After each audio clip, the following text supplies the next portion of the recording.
Hello students, welcome to the channel online study with DK. मैं नीलम, जिनके साथ आप प्रिपरेशन कर रहे हैं मैथ्स पेपर के क्वेश्चंस की। और आज हम पढ़ने वाले हैं मैथ्स के साथ कुछ पेडागॉजी के क्वेश्चंस भी। तो चलिए, आप सभी अच्छे से प्रिपरेशन करिए एग्ज़ाम की। और यदि आपने चैनल को सब्सक्राइब नहीं किया है तो आप चैनल को सब्सक्राइब करें, ताकि आपको जो भी न्यू वीडियोज़ हों, जो भी न्यू अपडेट्स हों, वो आपको मिल सके। तो आज का जो हमारा टॉपिक है मैथ्स सब्जेक्ट को लेकर के मैथ्स के क्वेश्चंस, और हम पेडागॉजी पढ़ने वाले हैं। तो चलिए अब हम शुरुआत करते हैं। पहला जो आपका क्वेश्चन है वो है, यदि दो वर्गों का क्षेत्रफल का अनुपात 25:36 हो तो उनके परिमापों का अनुपात होगा।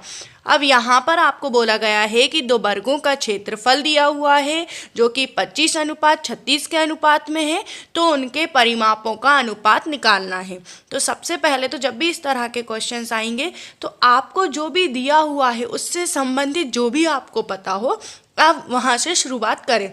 तो देखिए, यहाँ पर आपको पता है कि वर्गों का क्षेत्रफल 25:36 दिया है, और वर्गों का क्षेत्रफल का वर्ग के क्षेत्रफल का फॉर्मूला क्या होता है आपका? भुजा का स्क्वायर। ठीक, क्या होता है आपका? भुजा का स्क्वायर। यदि भुजा का स्क्वायर होता है तो यहाँ पर आपका जो दिया हुआ है, हम दो वर्ग दिए हुए हैं तो A1 और A2 लेंगे, दोनों का स्क्वायर, जो कि किसके बराबर है? 25:36 के बराबर है। यदि ये अनुपात इन दोनों भुजा के वर्ग के बराबर है तो क्या हम इसको इस तरह से लिख सकते हैं? A1/A2 जो होगा आपका, A1/A2 जो होगा आपका, वो होगा आपका 25 का अंडर रूट और 36 का अंडर रूट। ये जो वर्ग है आपके, ये अंडर रूट में हो जाएगा, तो हम इसे क्या लिख सकते हैं? 5/6। ये बात आपको समझ में आई कि मैंने इसे किस तरह से लिखा? 25 को जब हम रूट से निकालते हैं तो 5, और 36 को हमने रूट से निकाला तो 6। फिर इसके बाद यहाँ बोला है कि तो इनके परिमापों का अनुपात होगा। तो परिमाप का फॉर्मूला क्या होता है? 4A1 और हमने 4A2 ले लिया। यदि आपका A1 5 है और A2 आपका 6 है तो 20/4 और 4 से हम इसे कैंसिल करेंगे तो 4×5 = 20 और 4×6 = 24। तो आपका अनुपात क्या हो रहा है यहाँ पर? 5:6। तो जो आपका परिमाप है उनका अनुपात आपको क्या मिल गया यहाँ से? 5:6। तो इस तरह से देखिए, क्वेश्चन हमारा क्षेत्रफल में दिया हुआ था, हमने उसके परिमाप का अनुपात निकाल लिया। क्वेश्चन नंबर 2 है, एक समबाहु त्रिभुज की ऊंचाई दी हुई है 15 सेंटीमीटर, तो उसका क्षेत्रफल होगा। अब यहाँ पर आपको समबाहु त्रिभुज की ऊंचाई दी हुई है, तो समबाहु त्रिभुज का जो क्षेत्रफल होता है, यदि आपको ऊंचाई दी हुई है तो h²/√3। आपको ऊंचाई दी हुई है 15 का स्क्वायर हमने ले लिया, और √3 मतलब आपका कितना हो गया? 15 × 15 आपका कितना हो जाएगा? 225, और अपॉन में √3। 15 × 15 आपका हो गया 225, और ये √3। तो इसे हम या तो हम परिमेयकरण करके कि √3 को हम इस तरह से करके भी लिख सकते हैं। तो आपका ये कितना हो जाएगा? 225 √3/3, मतलब 3 × 7 = 21, 3 × 5 = 15। तो आपका आंसर क्या हो गया? 75 √3। ये जो कैलकुलेशन मैं स्पीड में इसलिए कर देती हूँ ताकि आप लोग कैलकुलेशन खुद भी करें। बेसिक जो आपका था कि फॉर्मूला आप ये वाला यूज़ करेंगे, मैंने यहाँ पर आपको ये एक्सप्लेनेशन फॉर्म में बताया है। नेक्स्ट क्वेश्चन देखते हैं, क्वेश्चन नंबर 3।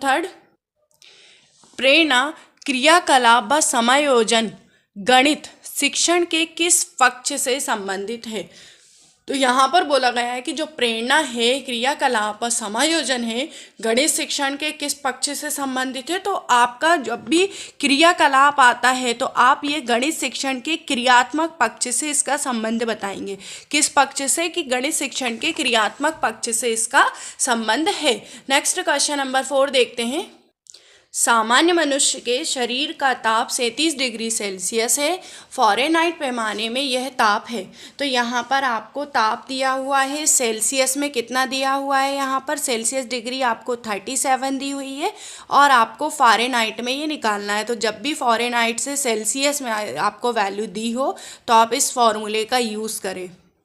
क्या है फॉर्मूला? Fahrenheit = Celsius × 3/5 + 30 2। अब आपको सेल्सियस में जो वैल्यू दी हुई है 37 प्लस इंटू 3/5 प्लस 32, इसे आप सॉल्व करें। आप यहाँ पर देख सकते हैं कि मेन आपको क्या है, यहाँ पर फॉर्मूला याद होना कि फ़ारेनहाइट में यदि आपको बदलना है तो सेल्सियस इंटू आपका 3/5 प्लस 32। तो मैंने लिया यहाँ पर 37, आपकी जो वैल्यू दी हुई थी सेल्सियस में 37 इंटू 3/5 प्लस 32। अब आप इसे कैलकुलेट करें तो क्या होगा आपका 98.6 डिग्री फ़ारेनहाइट। तो इस तरह से जब भी आपको सेल्सियस में दिया हुआ तो आप फ़ारेनहाइट में बदल सकते हैं। तो आई होप कि आपको सभी क्वेश्चंस अच्छे से समझ में आ रहे होंगे।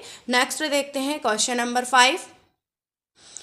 9 ट्राईसाइकिल में कितने पहिए होंगे। अब ट्राईसाइकिल मतलब क्या होती है, 3 पहियों वाली साइकिल जिसमें 2 हमारे आगे की तरफ और एक पीछे कुछ इस तरह से होते हैं। तो आपकी ये 9 है, कितनी है 9 है, तो कितने पहिए होंगे 9 इंटू 3 27। देखिए बिल्कुल सिंपल सा और छोटा सा क्वेश्चन था कि हमें थोड़ा सा बस वर्डिंग का जो खेल है वो यहाँ पर कर दिया गया था। तो इस तरह से आप कंफ्यूज ना हो इस टाइप के क्वेश्चंस में। नेक्स्ट देखते हैं क्वेश्चन नंबर 10।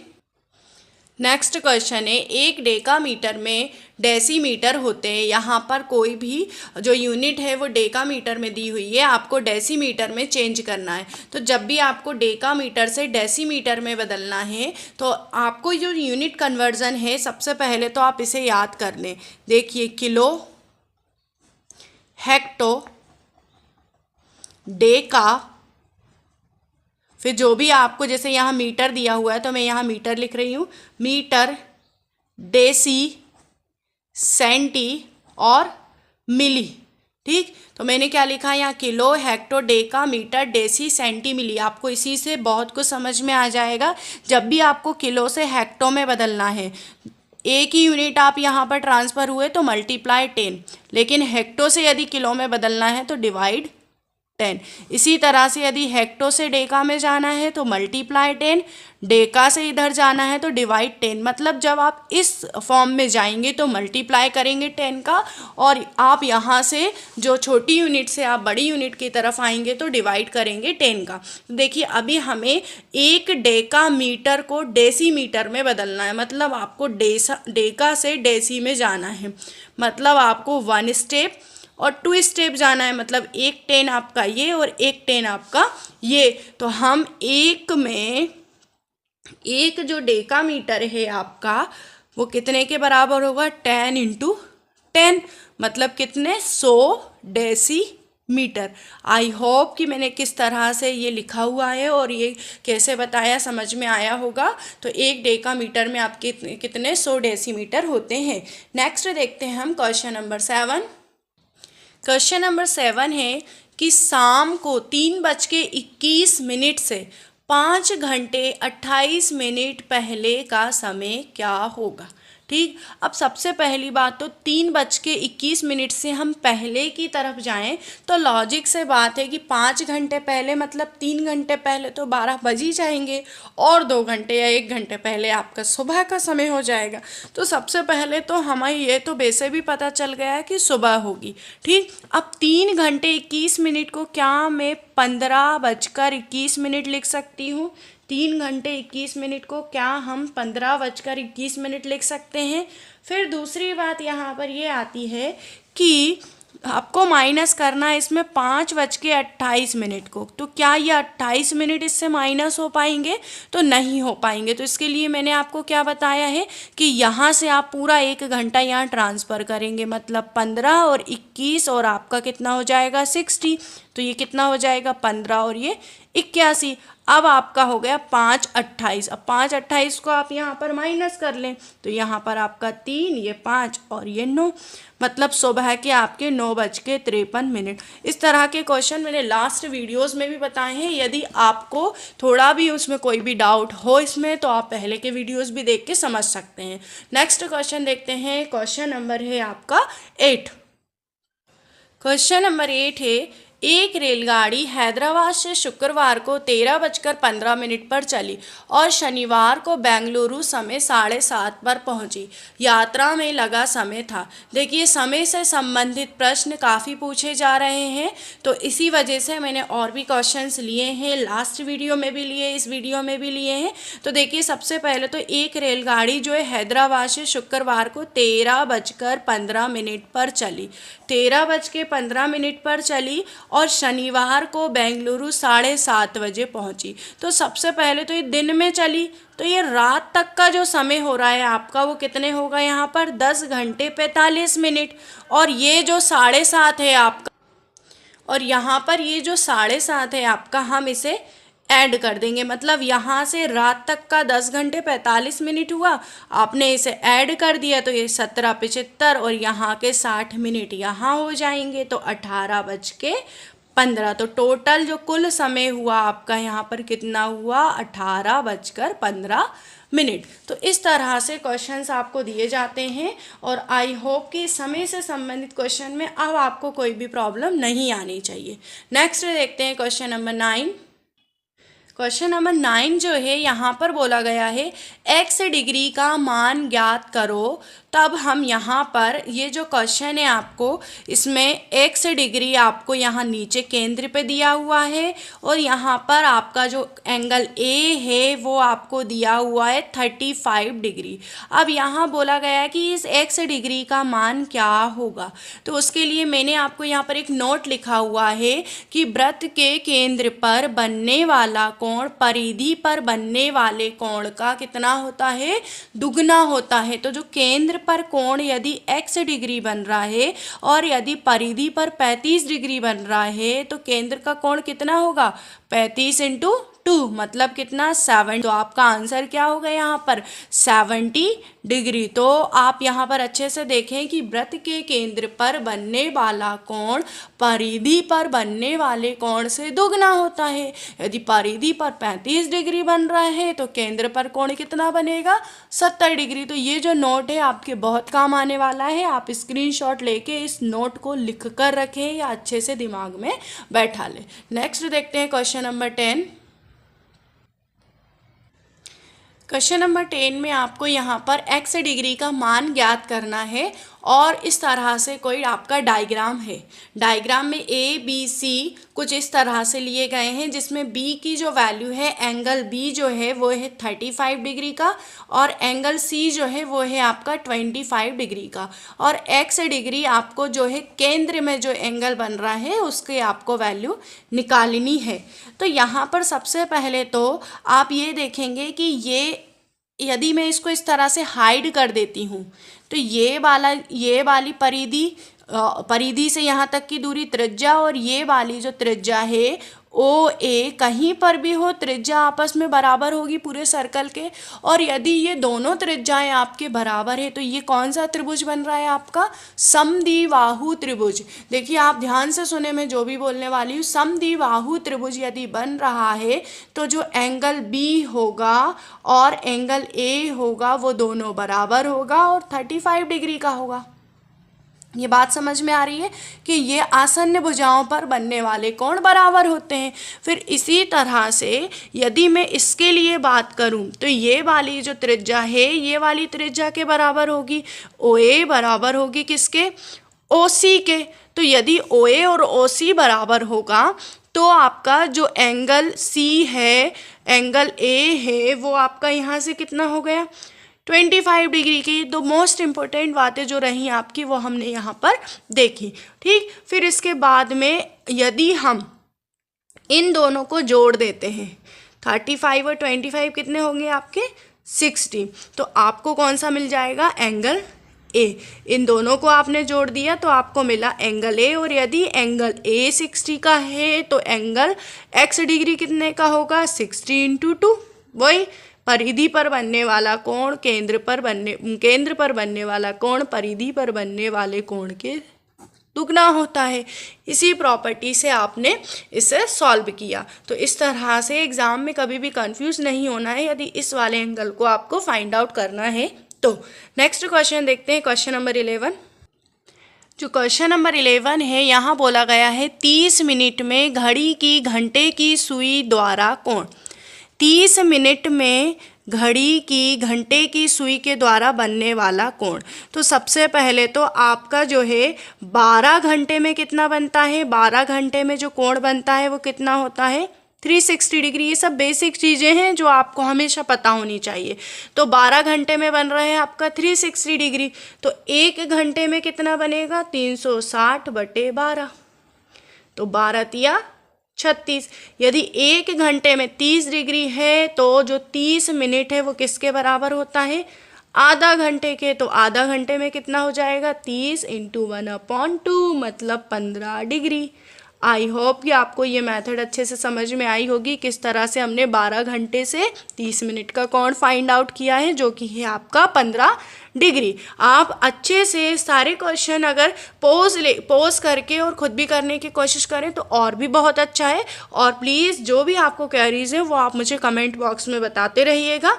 नेक्स्ट देखते हैं क्वेश्चन नंबर 12। क्वेश्चन नंबर 12 है आपका, कोई राशि साधारण ब्याज की दर से 3 वर्ष में 575 रुपये और 5 वर्ष में 625 रुपये हो तो वह धनराशि होगी।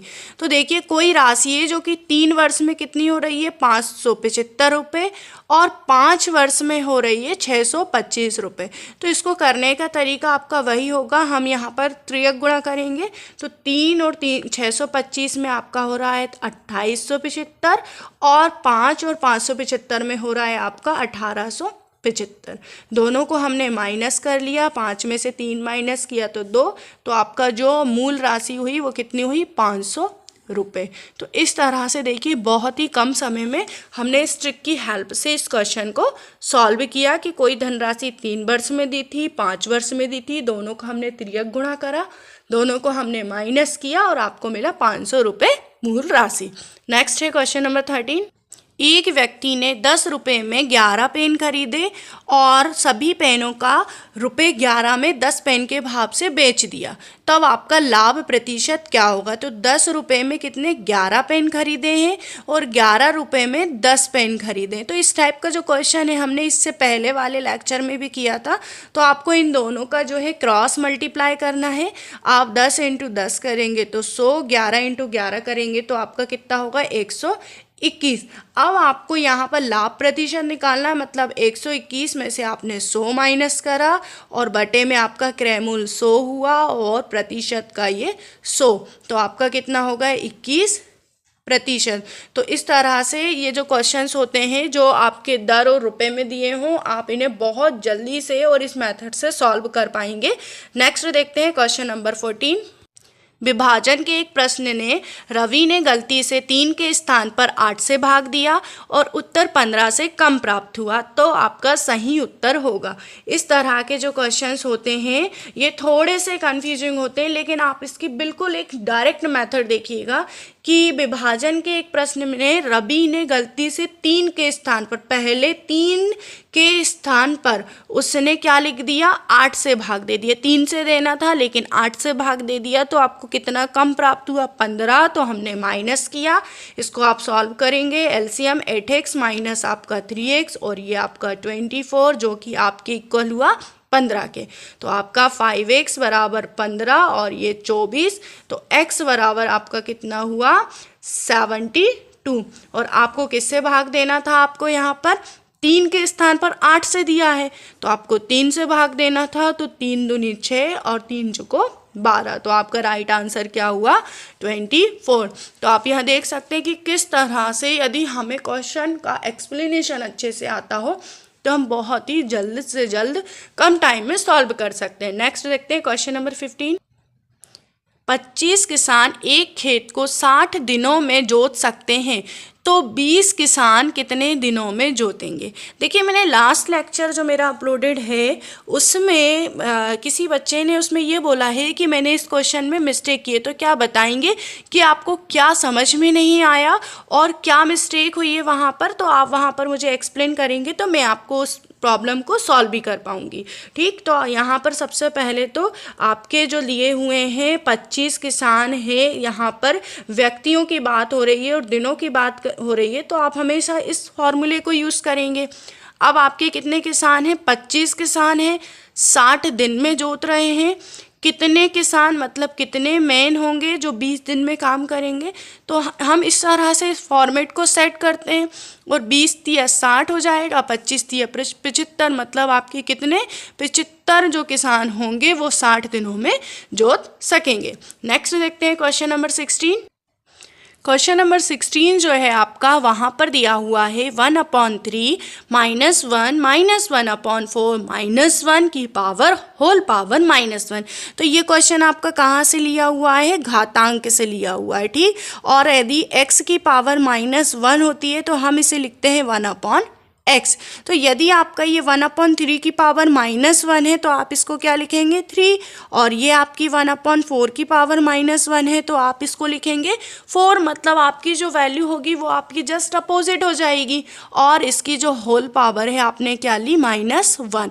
इन दोनों को आप माइनस करेंगे तो -1 की पावर -1 मतलब -1/1, मतलब आपका -1।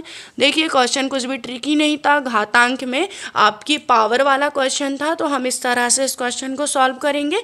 नेक्स्ट क्वेश्चन देखते हैं, क्वेश्चन नंबर 17। 0.18 बार का निरूपण है। यहाँ पर 0.18 का वार दिया हुआ है, 1 पर बार नहीं है, ओनली सिर्फ 8 पर बार है। तो जब भी इस तरह के क्वेश्चन हो कि सिर्फ एक ही नंबर पर बार हो तो हम उससे पहले वाला जो भी नंबर है उसे माइनस किया हमने, और एक नंबर 2 नंबर थे तो हमने 100 लिया, एक नंबर पे बार था तो हमने यहाँ पर 10 लिया। तो ये हुआ आपका 17/90। फिर से देखेंगे, हमारा था क्वेश्चन 0.18 का बार, तो हमने 18 में से इस 1 को माइनस किया, यहाँ पर 0 के बाद 2 अंक थे तो यहाँ हमने 10 लिया, और आपके एक नंबर पे बार था तो हमने यहाँ पर 10 लिया, और 17/90। तो आपका जो आंसर हुआ 17/90। नेक्स्ट देखते हैं क्वेश्चन नंबर 20। यहाँ पर ये क्वेश्चंस आपके क्वेश्चन नंबर 18 से 24 जो क्वेश्चन है मैंने पैडागॉजी से लिए हुए हैं, तो मैंने 1 लाइनरी लिए हैं ताकि आपका समय बिल्कुल भी आपका वेस्ट ना हो। गणित का विकास का सही क्रम है। आपको किसी भी व्यक्ति में बच्चे में गणित का यदि विकास करना है तो उसका सही क्रम क्या होगा? सबसे पहले आप यदि उसे ठोस वस्तु बताएं या फिर चित्र बताएं या फिर संकेत बताएं तो ये गणित के विकास का सही क्रम होगा। नेक्स्ट है आपका क्वेश्चन नंबर 19। एक छात्र 320 कहने पर 3020 लिख रहा है कुछ इस तरह से, क्योंकि उसे क्यों इस तरह से लिखेगा? क्योंकि उसे इकाई दहाई सैकड़े की बिल्कुल भी समझ नहीं है, तो यहाँ पर क्या होगा? उसे स्थानीय मान की समझ नहीं है। नेक्स्ट है आपका क्वेश्चन नंबर 24 की गणित में ड्रिल कार्य है। ड्रिल कार्य मतलब क्या होता है? गणना कौशल का विकास करना। जब भी गणित में आपका इस तरह का क्वेश्चन आए कि ड्रिल कार्य क्या है, तो ड्रिल कार्य मतलब होता है आपका कि गणना कौशल का विकास करना। फिर है आपका 21 सर्वाधिक प्रभावशाली शिक्षण सामग्री है। आप कक्षा में यदि कोई भी वस्तु को प्रत्यक्ष रूप से बताते हैं बच्चों को तो सबसे ज़्यादा वो प्रभावशाली शिक्षण सामग्री होती है। नेक्स्ट है आपका क्वेश्चन नंबर 22। शिक्षण उपकरणों के माध्यम से शिक्षण प्रभावशाली व रोचक बना देता है। ये जो डेफिनेशन है, ये जो परिभाषा है, वो किसने बोली है? मेकन व रॉबर्ट्स ने बोली है कि शिक्षण उपकरणों के माध्यम से जो शिक्षण होता है वो प्रभावशाली हो जाता है। तो ये परिभाषा किसने? मेकन व रॉबर्ट्स ने बोली है। अब आप दृश्य सामग्री सबसे प्रभावशाली होती है, तो जाहिर सी बात है अगर आप बच्चे को बिल्कुल कोई भी वस्तु सामने देंगे तो सबसे ज़्यादा इफेक्ट पड़ेगा बच्चे पर, उसका स्टूडेंट पर उसका। तो इस तरह से दृश्य सामग्री यदि कहीं पर आती है तो सबसे प्रभावशाली सामग्री आपकी क्या होती है? दृश्य सामग्री। फिर है आपका लास्ट क्वेश्चन। मूल्यांकन का उद्देश्य से निकटतम संबंध है। मूल्यांकन जो होता है वो उद्देश्य से एक निकटतम संबंध रखता है। किसी क्वेश्चन में इस तरह से पूछा गया था, इसी वजह से मैंने इसको इस तरह से लिया है। तो आई होप कि आज हमने जितने भी मैथ्स के क्वेश्चंस किए आपको सभी अच्छे से समझ में आए होंगे। तो आपकी जो भी क्वेरीज है आप मुझे वो कमेंट बॉक्स में बता सकते हैं। यदि ये पॉसिबल हो, यदि आपको कहीं पर भी कोई मिस्टेक समझ में आती तो बाय मिस्टेक कभी कभी हो जाता है कि हम माइनस प्लस में मिस्टेक कर दें, लेकिन यदि आपको ऐसा लगता है तो आप वो भी बता सकते हैं। और यदि आपने चैनल को सब्सक्राइब नहीं किया है तो न्यू वीडियोस देखने के लिए आप चैनल को सब्सक्राइब करें, न्यू नोटिफिकेशन मिलेंगे तो आपकी और भी हेल्प होगी एग्ज़ाम की प्रिपरेशन में। तो आप सभी के लिए मैं नेक्स्ट वीडियो लेकर बहुत जल्दी आने वाली हूँ।